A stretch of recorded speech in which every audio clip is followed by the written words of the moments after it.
Welcome back to Market Watch. Retailers are eyeing India, eager to cash in on its growing class of urban consumers with plenty of cash to spend. Government regulations bar foreign investment in the retail sector, but that hasn't stopped foreign participation. One preferred way to get into the markets is through franchising. McDonald's was one of the first to pioneer the trend, but it was first followed closely by other big names such as Pizza Hut, Marks & Spencer and Gold's Gym. Well, for more, we're joined by Rajeev Manchanda, Director of Inventure India, and he joins us here in our Singapore studio. Thank you very much for joining us. Okay. I believe India was recently declared as the second most attractive destination for retailers among 30 emerging markets. Number one, what was the first most attractive? And secondly, why is India so attractive?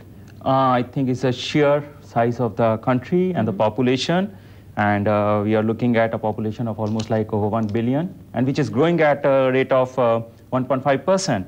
Then we look at the GDP growth. I think India comes next only to China with a GDP growth of over 8%. No other economy except for Argentina and Russia offer this type of GDP growth. And if you look at the consumer profile or the demography in India today, interesting fact is that over 50% of population is below 25 years of age.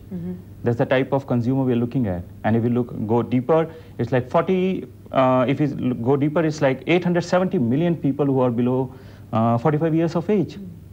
That gives you a big consumer market. That the government is the government policies are very open, very straightforward, transparent, inviting foreign investment in India. That's another reason. There's a large technical qualified pool available there, which translate into entrepreneurs when we talk of franchising. That's what our franchisor is looking for, a technically qualified entrepreneur, highly motivated. That's another advantage of getting into it. Indeed, the consumer market is large, but it's also very diverse from region to region. How important is localization, therefore, not just Indianization, for example, a McDonald's veggie burger, but actually like localization in terms of the flavors and taste of particular regions within India? I think it's of utmost importance that you have to localize your product, your policies to adapt to Indian market. And everybody says in a retail or in a F&B market, it's location, location, location. I always say it's adapt, adapt, adapt. That's the mantra if you want to come to India. We have seen McDonald's, we have seen Domino's serving pizzas and the recipes which are nowhere else in the world. We have seen cases where they have not tried to adapt and they are no longer exist in India, or they're trying to adapt now. So don't take that difficult route. So adaptation to Indian market is most important. Obviously, adaptation is one thing that the foreign franchises have to keep in mind. What are the other potential pitfalls of this market? Potential pitfalls when we talk, we are talking of absence of government regulation as far as the franchising is concerned. There's the sheer size of the market, understanding of the market. What we look at, like when we talk of 1 billion population, this is not the number you should base your business numbers actually, or target should be like 250 million, which is what we call upper middle class.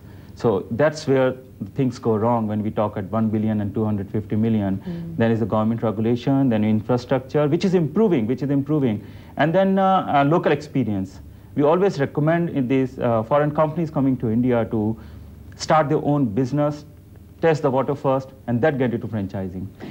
We feel you really can't teach somebody to do something unless you have actually done it.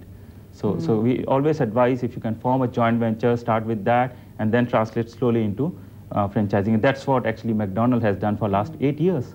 I'm very interested to know what kind of image some of these foreign companies, such as McDonald's or Marks & Spencer, have. Is there sort of a glamour aspect to it, something exotic and different, even though to us McDonald's is not exotic? No. It's become a part of life. I don't think that's anymore. Marks & Spencer has just entered, so I can say to some extent you may be right. But for McDonald's, Domino's, these have become part of the life. So there's no novelty. Thank you very much for joining us today. Thank you. Thank you very much. We've been speaking with Rajeev Manchanda, Inventure India in Singapore for the Global Franchising and Licensing 2004 conference. And with that, we end this edition of Market Watch. Thanks very much for joining us today. I'm Amanda Drury. Do stay with CNBC as we go live to London for today's business.